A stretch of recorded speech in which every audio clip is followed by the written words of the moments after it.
And today, joining me on the show, we've got Rod Keeling of Keeling Schaefer Vineyards. And you may have a hard time believing this, but he is based out of Arizona. Yes, Arizona. As a matter of fact, they're probably in the top three, maybe 3 to 5, as far as the states that produce wine and sell the most amount of wine. California obviously comes in as number one because we just have so many wineries out here and such a great growing region. However, Arizona is up-and-comer, and believe it or not, they've been around for a little while. This particular vineyard, I think, got planted around 2000 or so, started producing in '05. And joining us right now, winemaker Rod Keeling. Welcome to the show, Rod.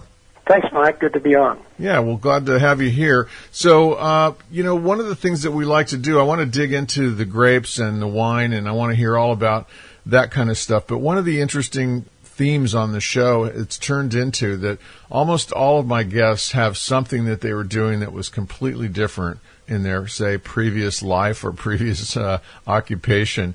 Why don't you get us a little up to speed where everybody's curious to know how did someone become a winemaker? So everybody has a previous sort of life or previous occupation, and it's always interesting to hear the story of how a person transitioned into the winemaking or whatever they're doing right now. What did you guys do before you got into winemaking? Well, we were living in Tempe, Arizona, which is up in the Phoenix metropolitan area, and I was the CEO of the Downtown Business Association, and that was I was in downtown redevelopment and management for about 20 years. And when we started thinking about retiring, we thought about getting into the wine business, and we started driving down to Wilcox, Arizona, to buy grapes back in about 1997 or 1998.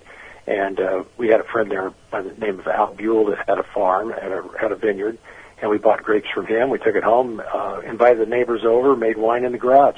Nice. So you started off as a home brew.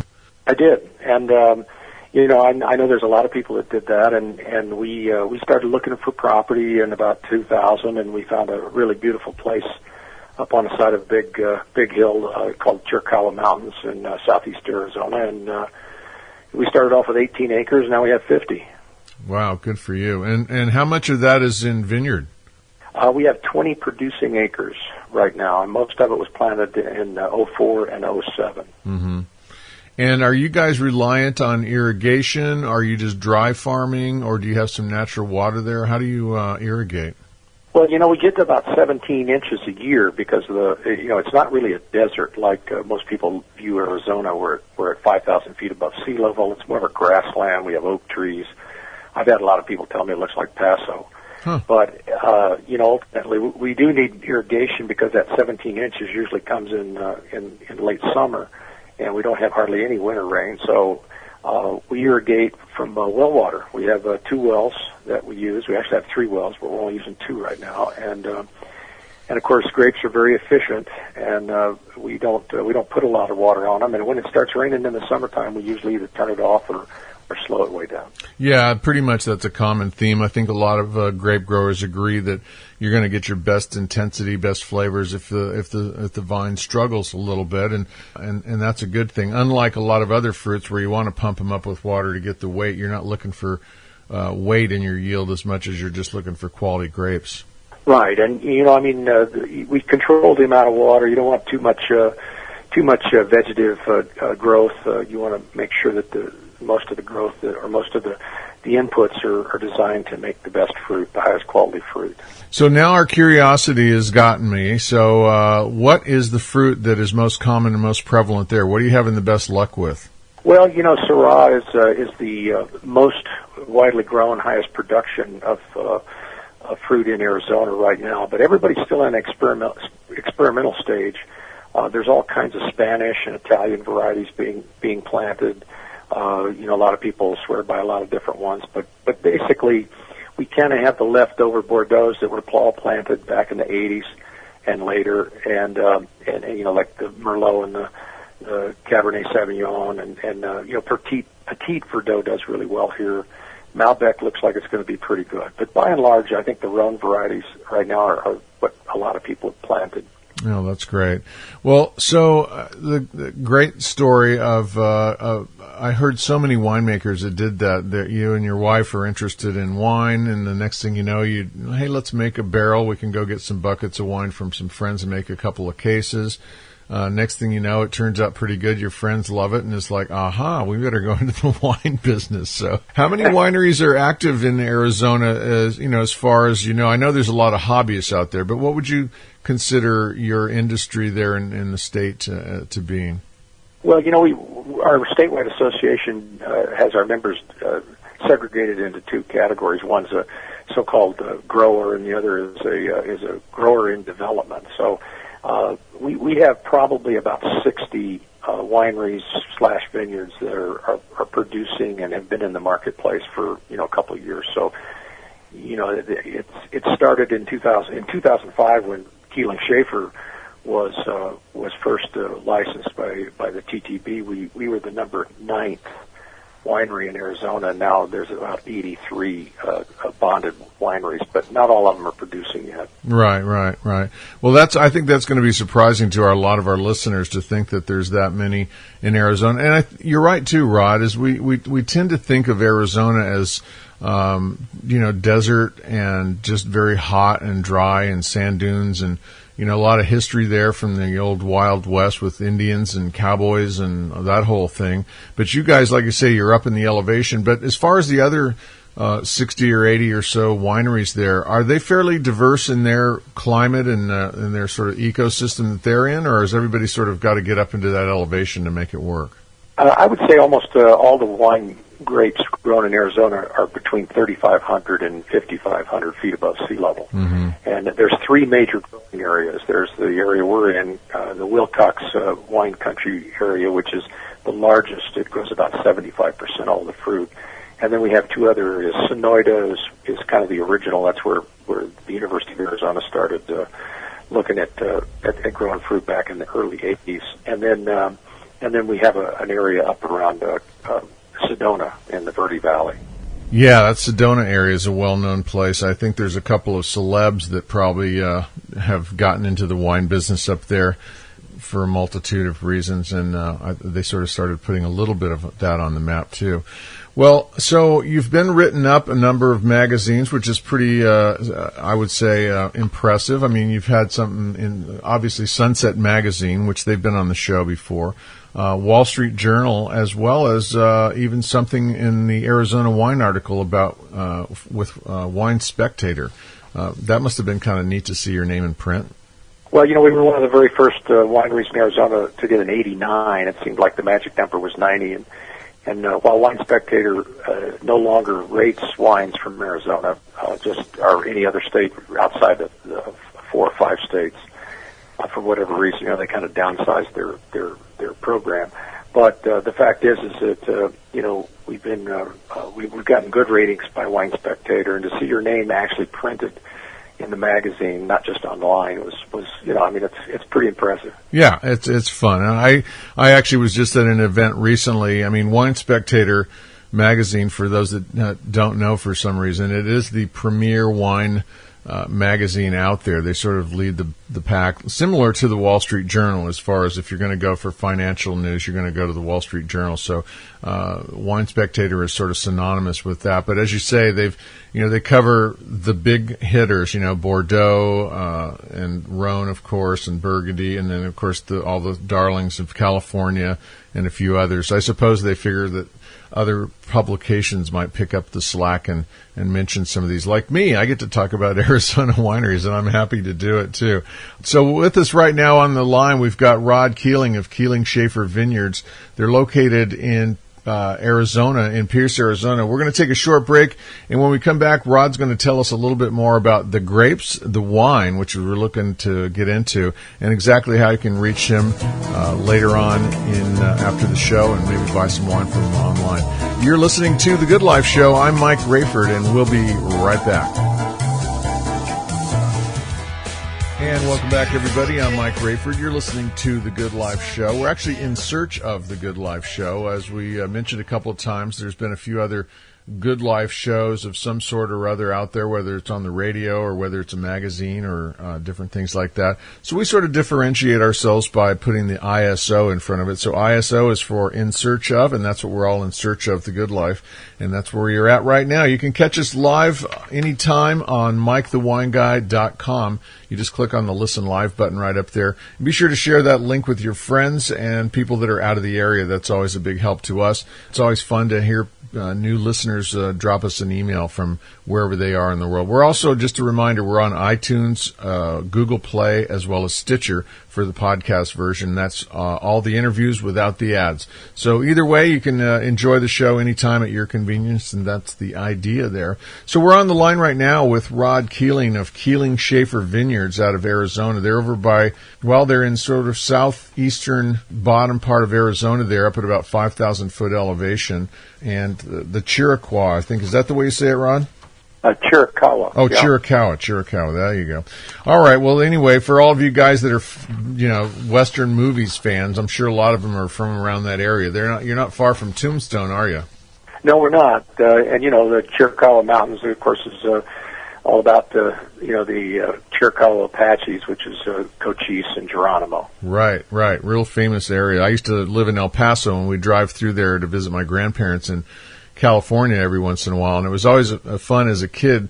Growing up, you're watching all the different Western movies. Of course, I'm aging myself a little bit by that because there aren't so many Western movies these days. But anyway, it was always fun to go through there just thinking about all the stuff that had gone on before us. Well, let's dig in a little bit into the wine. I know we mentioned earlier that you're into the Rhone varietals and that you're doing a lot of the Syrahs as well as some of the Australian-styled Shiraz.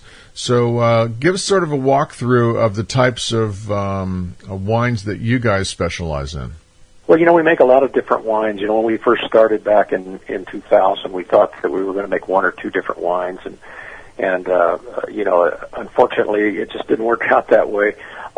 When you're trying to be everything to everybody, especially when you have a big wine club, they all want different wines every time you ship, and so we have 18 labels now. So we make just about every kind of wine except champagne style or sparkling style. We do not make that. But most of our primary focus is on the big, Rhone varieties, the big reds. And the Syrah is kind of the king of the vineyard. Right. So a lot of what you'd mentioned earlier about the sort of the topography of where you live is reminiscent of the San Luis Obispo or Paso Robles area. So I suppose since they're known as the Rhone Rangers out here, they've really sort of established in California this whole Rhone movement, if you will. I guess based on just the climate and the terroir, that's what seems to grow best for you. Yeah, it's pretty similar. I would say that where we're at, Paso Robles, most of Paso Robles is probably quite a bit warmer than we are. We're probably like over on the west side, which is a little cooler, but it's hard to say that Arizona is like any place else, except maybe other high altitude places like maybe Mendoza, Argentina is probably a better example. But people think, oh gee, it's really hot in Arizona. Well, the average elevation for the entire state's 4,300 feet, and so most Arizona, about 2/3 of it, is not as hot. Is that really hot low desert like Phoenix and Tucson? Right.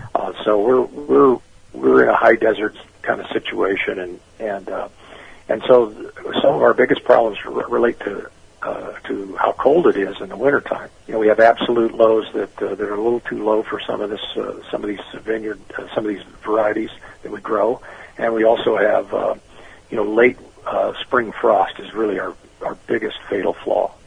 So sometimes then, or maybe all the time, are you affected by what we would think of as a sort of a shortened growing season? Well, we are to some degree. I mean, we've had years where the vineyard got frost damaged pretty significantly. In 2012, we went with orchard fans in both of our vineyards, and that's pretty much mitigated that problem for us. But it's been a problem for a lot of vineyards in Arizona, and I think that it's actually the other problem is you get short on the other end. In 2009, it froze pretty hard in the middle of October, and we had a lot of winter kill in our peak pole block, which we planted that year, and we had to replant the whole thing. Oh man, yeah. So, well, just thinking about that in terms of the your cool climate and so forth, then you really are producing more of the European style or the old world style Rhones, where they're just a little more driven by acidity versus fruit. I wouldn't say that. It's still a very fruity character. I mean, we got a lot of sun, a lot of UV, at this altitude. The summers are still pretty warm. The average high in June is probably around 94, 93, and the average low is probably around 58 to 62, and that's the kind of days we're having right now. Nice. And it's it's sunny, and then about the first part of July we get this change in the wind direction out of Mexico, and we get that Mexican monsoon, and we'll get 8 to 12 inches of rain between July 4th and the middle of September. Wow. Which is a big challenge. I don't think there's any other growing area in the United States anyway that has that monsoonal flow during the harvest season. Right. I was going to say, so that I guess you need some hardy grapes that don't sort of get so sensitive to mold issues or wetness. Is that why the Syrah is such a good one for you? Yeah, I think so. I think the two that have pretty much been proven to be very difficult here are Zinfandel. In fact, I helped a neighbor of mine graft over his Zinfandel this last year, and Pinot Noir. I mean, those two are very susceptible to bunch rot, and so we try to stay on it. We try to use certain cultural practices in the vineyard, and then of course the fungicide spray. Right. It's not as bad as like Virginia or someplace like that, or Texas, where they're growing a lot of fruit, where they have to spray 24 times a season. I'll spray maybe 4 times a season is all. So it's not that much different than California. It's still pretty dry climate. Even, we think, oh gee, how do you deal with 12 inches of rain? Well, typically that rain, it's not cloudy the whole time. The sun, sun's out and the air's moving in the morning, and then by the afternoon we get buildups and we get a shower, and then we go on to the next day. Right. That's what that monsoonal thing is. If anybody's ever been to Hawaii, it's like that. The cloud goes by, it rains, and then boom, it's sunny again. It's not like a big winter storm or anything like that. Well, listen, let's move on into So we're moving on into sort of the wine tasting room. So for people that are cruising through your area, I want to shout out to the website, which is KeelingSchaeferVineyards.com, and I'll put a link on the blog for that. But besides just the wine tasting room, Rod, you've also got a couple of festivals that I understand have become pretty popular. We missed the one in May, but you've got another one that comes up in October. It's the Wilcox Wine Country Festivals. Tell us a little bit about that and how popular it's gotten. Well, we do it twice a year in May and in October. It's the third weekend, and this year in October it'll be the 20th and 21st, Saturday, Sunday. And the thing has grown, tremendously over the 10 years we've been doing it. We have a partnership of wineries in Wilcox, and there's 9 of us that have tasting rooms there. And we're pretty much halfway, but almost perfectly halfway between Phoenix and El Paso. And we're about 70 miles east of Wilcox on Interstate 10.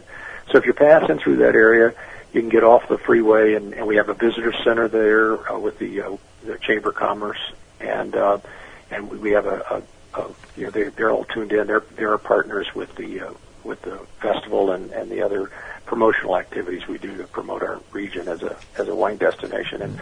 And believe it or not, we're starting to finally make some progress. We had about 2,500 people at patrons. We had about 5,000 people, but about 2,500 people that actually were tasting wine at the last. And we had 15 wineries participated, and we had we do a dinner, a benefit wine dinner on Saturday night at the community center, and so it's a very small town kind of vibe to it. Yeah, it sounds like fun, man. It's just like the stuff that we do out here, and I suppose every place where there's wine country. I mean, we've all sort of copied each other in the sense that we know what works, and people like to just come out, hang out, try different wines. And isn't it great to see how much joy that it brings when people get together like that? I can't tell you how many people, even more recently, we've been speaking with, that you get together with a few people, they're enjoying some wine. Next thing you know, you got a whole bunch of people that are friends, then new friends, and it just seems like wine is it's a friendly. I don't know. It always causes for a friendly time. Oh yeah, I mean this benefit dinner we do is we have a caterer that comes out of Tucson, has a restaurant there that does all our food service for the festival, and he does the dinner for us. And we started 2 years ago, and we had 48 people at the first one, and now we just had the last one that we had right at 200. Nice. So it's because people love that social activity, and wine is that's the lubricant that makes it go. I mean, everybody loves to stand around and talk about wine and meet new people, and that's the culture we're trying to establish promote, here in Southeast Arizona. Exactly. Well, you're doing a good job of it so far. I can't wait to get into some of your wines. We'll have to get some sent out here and give it a try, or I don't know, maybe I'll be hooking it down to Arizona one of these days. That would be fun. How do people find you online, Rod? And can they buy your wines right directly from your website? They can't. My online store's down, but I do ship to 40 states through Vino Shipper. And what they just need to do is give us a call. We just don't ship in the summertime here in Arizona because all our packages have to go through Phoenix, and that's not a good place for your wine to be sitting right overnight in your house. So we don't ship. We only ship from in the wintertime. And the other place they can go look. We're on Facebook. We have a pretty good presence there. Just go at Keeling Schaefer. And then the other place to look is our wine country website is wilcoxwinecountry.org. Yeah, I'm on there right now. Yeah, that's a good site. .org. Yeah, the .org site takes us, and it's a great planner. You can if you ever decide you want to come to Wilcox, that's a great place to go because then you can look at all the different wineries when they're open, where they're located. We've got a great map in there, and it has all the information about the festivals. Exactly. All right. Well, that's wilcoxwinecountry.org. And for all the listing of the other local wineries that are around there, and as he said, the calendar of events that's coming up. And then if you want to just visit Rod's site and his wife Jan directly, it's Keeling Schaefer. That's Keeling Schaefer SCHAEFER Vineyards.com. Well, Rod, I want to thank you so much for joining us today, and I look forward to speaking with you again down the road. And if you're ever out here for the Unified, let me know. Or if some of your compadres are coming out here to share some wine like they did last year or two, be happy to jump in there and maybe give one of those guys a chance on the show. Oh, you bet. That'd be great, Mike. Listen, thanks very much, and you have a great rest of your summer. Look forward to speaking with you down the road. Thank you. Okay. All right, everybody, we'll stick around. There's a whole lot more of The Good Life coming up. I'm Mike Wreyford, and we'll be right back. Wreyford, and we'll be right back. Wreyford, and we'll be right back. Wreyford.